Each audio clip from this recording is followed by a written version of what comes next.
एक चर्स पीने वाले की गवाही के ऊपर सुभान अल्लाह। मैंने एमक्यूएम इसलिए ज्वाइन की क्योंकि इसमें भत्ता लेना था, इसमें लोगों को मारना था, इसमें लोगों को कत्ल करना था, इसमें जगह जगह दहशत गर्दी फैलानी थी।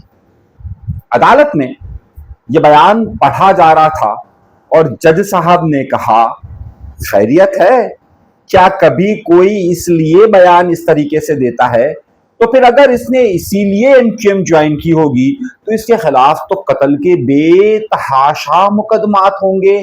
जी जनाब वाला, सिंध की हुकूमत, वफाकी हुकूमत, बताइए कि इस शख्स ने और कितने कत्ल किए हैं और इसके खिलाफ और क्या क्या शवाहिद हैं। वहीं पर हुकूमत की तरफ से वकील पेश होता है, वो कहता है नहीं जी इनके खिलाफ तो कोई और एफआईआर ही नहीं है। तो जज हैरत से पूछता है कि भाई जब ये बयान सामने आ रहा है कि इस शख्स ने एमक्यूएम इसलिए ज्वाइन की कि इसे ये सब करना था, तो फिर तो इसके खिलाफ बहुत सारे केसेस होने चाहिए थे, इसके खिलाफ बहुत सारी एफआईआर होनी चाहिए थी, इसका बहुत सारा हल्फिया बयानात होने चाहिए थे, लेकिन ऐसा कुछ भी क्यों नजर नहीं आ रहा है। ये वो सवाल है कि जहां से बल्दिया फैक्ट्री केस का आज आगाज होता है। साजिश ऐसे नहीं बनती जैसे लोग समझते हैं। बड़े ही तहलका खेज इंकशाफात सामने आते हैं और उसके बाद उस शख्स के बारे में जज साहब क्या कहते हैं कि जिसे फांसी की सजा दी गई है। अहम नुक्ता यहाँ पर सामने आता है और वो कौन सा चर्सी है कि जिसके बयान पर ये सारी गुफ्तगू होती है। आज के प्रोग्राम में मैं आपको अदालत के अंदर की वो तहलका खेज कहानी बताने वाला हूँ जिसमें इस बारे में बड़ी तफसील के साथ गुफ्तगू हुई है और फिर बहुत सारे राज खुलना शुरू हुए। ये ताकत नहीं, ये सवाल है, जो जवाब ढूंढ ले वही। इन तमाम रातों से पर्दा उठने से पहले हमेशा की तरह शर्त यह है कि डरिएगा नहीं, झिझकिएगा नहीं। वो तमाम सच मैं आपको बताने वाला हूं जो अब तक आपके सामने नहीं आया होगा, लेकिन उन सब के लिए शर्त यह है कि डरना नहीं, आपको झिझकना नहीं है, घबराना नहीं है और चैनल को सब्सक्राइब जरूर करना है।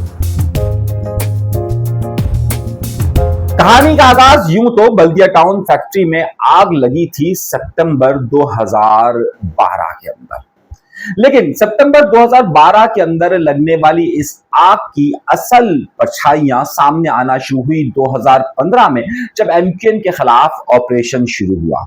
एक शख्स जो कि पंजाब के अंदर मौजूद था, एकदम से उसका ज़मीर जागता है और वो सीधा मीठा राम रेंजर्स के दफ्तर जाता है और वहां पर कहता है कि मुझे ये बयान देना है और मुझे ये बात बतानी है कि मैंने बल्दिया टाउन में फैक्ट्री में आग लगाते हुए किसे देखा है। अभी अदालत में इसके इस बयान को पढ़ा ही जा रहा होता है और सवाल पूछा जाता है कि फिर इसका दूसरा बयान सामने आता है और अदालत में खड़े होकर वो ये बयान देता है कि मैं तो पंजाब में था, मुझे बुलाया गया और बुलाकर कहा गया कि ये पैगाम दीजिए।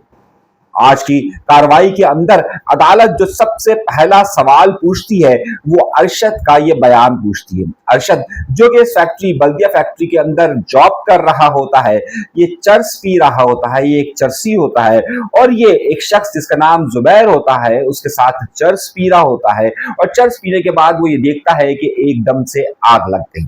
एक चर्स पीने वाले की गवाही के ऊपर सुभान अल्लाह। फैक्ट्री में वो ये आग लगने के वाकये के फौरन बाद यहां से निकल जाता है और निकलकर पंजाब चला जाता है। 3 साल के बाद पंजाब से वो वापस आता है और पंजाब से वापस आने पर वो ये बयान अदालत में जमा करवाता है। उसने 2 बयानात अदालत में जमा करवाए। पहला बयान जो उसने अदालत में जमा करवाया वो ये बयान था कि वो वहां से पंजाब से आता है, उसका एक जमीर जागता है, वो यहाँ पर सीधा मीठा राम दफ्तर जाता है और वहां जाकर बयान अपना रिकॉर्ड करवाता है और फिर मजिस्ट्रेट के सामने बयान अपना जारी करवाता है। अदालत में यह पूछा गया कि एक ही शख्स ये 2 अलग-अलग बयानात क्यों दे रहा है और हैरत अंगेज तौर पर जज साहब ये पूछते हैं कि एक शख्स, एक आम शख्स जो पंजाब से यहाँ पर आता है वो सीधा मीठा राम में आला अफसर के पास किस तरीके से पहुंच जाता है और वो बयान कैसे देता है। फिर वो यहीं पर सरकारी वकील से जज साहब ये पूछते हैं कि तो फिर ये दूसरा बयान वो क्यों दे रहा है कि वो पंजाब में था और उसे बुलाया गया था। ये 2 अलग-अलग बयानात अदालत में क्यों जमा करवाए गए। अभी अदालत इन्हीं सवालात के जवाब तलाश कर रही होती है। तो फिर ये बात पूछी जाती है कि ये बताइए कि एक शख्स 3 साल के बाद उसका बयान क्यों रिकॉर्ड किया गया, और एक शख्स जो अपने बयान में ये बताता है कि वो एक शख्स के साथ, जिसका नाम जुबैर है, उसके साथ चर्च पी रहा था और चर्च पीने के बाद ये लोग दोनों वहां से उठकर गए और आग लग गई और फिर ये आग बुझाने लग गया और उसके साथ साथ जुबैर भी आग बुझा रहा था। फिर अगले बयान में वो ये बयान देता है कि जी नहीं, वो आग बुझा रहा था और जुबैर आग लगा रहा था।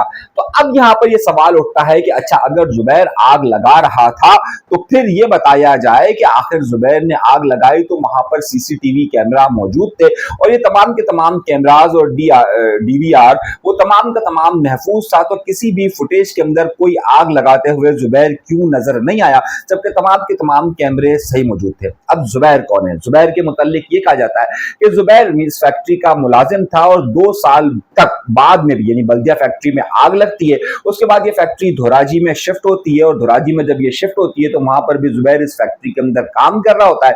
2 साल तक ये शख्स वहां पर काम करता रहता है और इसे मुल्जिम कंसीडर नहीं किया जा रहा। जुबैर दर हकीकत इस फैक्ट्री के अंदर काम भी कर रहा होता है और उसके साथ साथ एमक्यूएम का वर्कर भी होता है। पुलिस यहाँ पर अदालत आज सुप्रीम कोर्ट के अंदर कई सवालात पूछती है कि पहली बात यह है कि जो शख्स एक बयान ये दे रहा है वो 2 अलग-अलग बयान क्यों दे रहा है और किस तरीके से दे रहा है। अभी मामला यहां पर यही चल रहा होता है तो फिर एक और नई केस खुलता है। उसके बाद क्योंकि एमक्यूएम के 2 कारकुनान को इसमें सजाए मौत दी गई होती है, जिसमें एक जुबैर जो कि इसी फैक्ट्री का मुलाजिम होता है, एक दूसरा शख्स जिसका नाम है रहमान बोला। रहमान बोला को इस वाकये के 2016 में मलेशिया से गिरफ्तार करके लाया जाता है और मलेशिया से गिरफ्तार करने के 15 दिन के बाद उसका हल्फिया बयान शुरू होता है।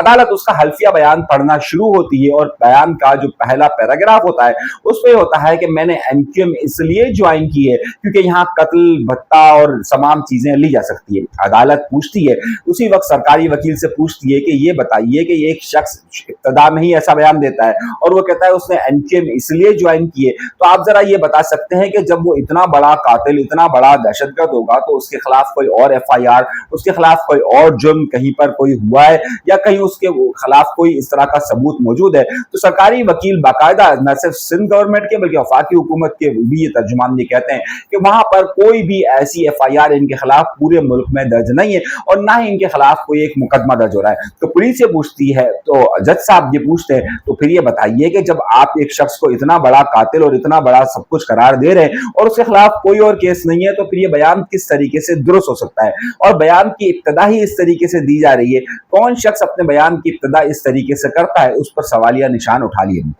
वहीं पर एमक्यूएम की तरफ से दोनों वकला यानी कि फर्रुख नसीम और हसन साबिर साहब वहां पर मौजूद होते हैं और वो वहीं पर काउंटर आर्ग्यूमेंट करते हैं और वो ये कहते हैं कि तमाम के तमाम बयानात गलत और 4 साल बाद लिए गए। जब ये 4 साल का जिक्र आता है तो फिर यहाँ पर ये बात आती है कि अच्छा, इन्होंने आग लगाई है तो उस आग लगाने के कोई और शवाहिद मौजूद हैं? तो उसमें कहा जाता है कि सीसीटीवी कैमरे की कोई भी वीडियो इस तरह की मौजूद नहीं है। तो फिर ये कहा जाता है कि अच्छा, आग लगाने का कोई शवाहिद, फोरेंसिक कोई रिपोर्ट मौजूद है? तो आपको बड़ी हैरत होगी कि 3 साल के बाद, यानी आग 2012 में लगती है और 2015 में उस जगह के यानी कि बंद जगह के सैंपल्स लिए जाते हैं और सैंपल्स लेने के बाद उसे लेबोरेटरी टेस्ट के लिए दिया जाता है।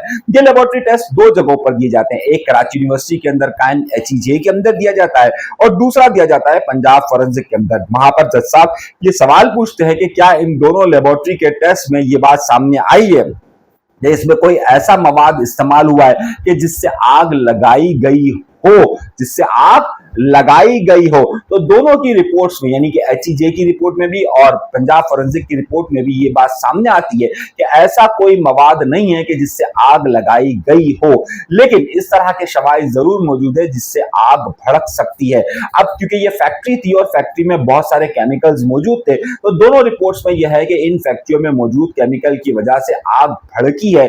आग लगाने के शवाहिद या आग लगाने वाले केमिकल्स का सबूत कोई भी मौजूद नहीं है।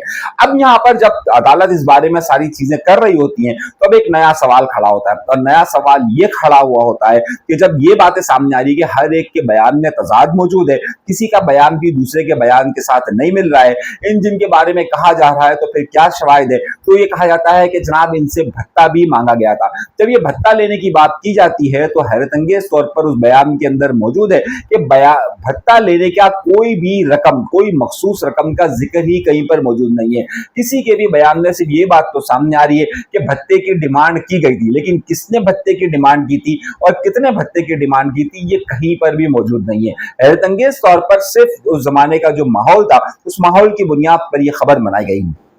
जज साहिबान इस बारे में हैरतज़दा थे कि एक केस जो कि 2012 में होता है और 2015 में उसकी इन्वेस्टिगेशन अलग तरीके से शुरू होती है, उसकी क्या वजूहत है। जीआईटी के जो सरबराह है और उसके साथ साथ उनका जो मैनेजर है, जो फैक्ट्री का मैनेजर है, उसके और फैक्ट्री के मालिक का बयान अब कल रिकॉर्ड किया जाएगा। मैंने जिस तरीके से आपको बहुत पहले एक बात कही थी और उस वक्त जबकि बल्दिया फैक्ट्री के अंदर आग लगी थी और 2015 के मेरे शोज उठाकर देख लीजिए, उसमें मैं वाज़ेह तौर पर यह बात बता रहा था कि इस केस को बाकायदा सियासी रंग दिया जा रहा है और असल मुजरिमान को छोड़ा जा रहा है। आज सुप्रीम कोर्ट के अंदर यही तमाम बहस हुई जिसके बारे में मैं गुज़िश्ता 11 साल से कहता आ रहा हूं कि इस मामले की तहकीकात होनी चाहिए कि ये आग कैसे लगी है, वो तमाम शहदा के जो इसमें शहीद हो गए उन तमाम को इंसाफ मिलना चाहिए, लेकिन इसे किसी भी तौर पर सियासी रंग नहीं होना चाहिए। जब हम कानूनी अमल को सियासी रंग देने की कोशिश करते हैं और सियासी अमल को कानूनी रंग देने की कोशिश करते हैं तो उसका नतीजा हमेशा इंसाफ से दूरी होता है। सुप्रीम कोर्ट इस वक्त इस केस को बड़ी ही डिटेल से देख रही है। कल मुमकिन तौर पर तमाम वकला के दलाइल मुकम्मल हो जाएंगे। एमक्यूएम के वकला, जिस तरीके से मैंने अपने पिछले प्रोग्राम के अंदर आपसे कहा था कि खास तौर पर खालिद मकबूल सिद्दीकी साहब हो, मुस्तफा कमाल साहब हो या एमक्यूएम पाकिस्तान की पूरी क़यादत, पहली बार इस तरीके से फोकस एमक्यूएम के डिफेंड के लिए आ रही है।